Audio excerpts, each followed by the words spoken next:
ইদানিং কিছু কিছু মানুষকে টক শোতে আওয়ামী লীগের জয়গান গাওয়ার চেষ্টা করছে, ইনিয়ে বিনিয়ে বলার চেষ্টা করেছে যেন তাদেরকে নির্বাচনে আনা হয়, তাদেরকে রাজনীতি করার সুযোগ করে দেওয়া হয়।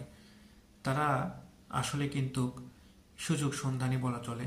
তারা ইনিয়ে বিনিয়ে বলার চেষ্টা করছে যেন আওয়ামী লীগকে নির্বাচনে আসার সুযোগ করে দেওয়া হয়। এই ধরনের ব্যক্তিদেরকে টক শোতে আমন্ত্রণ জানানোটাই মনে করি অন্যায়। কারণ আওয়ামী লীগকে মানুষ 5 আগস্টেই তাকে বাংলাদেশের মানুষ তার সিদ্ধান্ত জানিয়ে দিয়েছে। সুতরাং তারকে ভোটের জন্য বা ভোটে এনে বিচার করতে হবে মানুষ কি চায়, সেটি বোধ হয় যুক্তিসঙ্গত নয়। কারণ তাদের হাতে 1400 মানুষের রক্ত রয়েছে, তাদের হাতে আয়নাঘর রয়েছে, তাদের হাতে আহত মানুষের রক্ত রয়েছে, তাদের হাতে বাংলাদেশের গর্বিত সন্তান সেনা সদস্যদের রক্ত রয়েছে, তাদের কাছে আছে ভারতের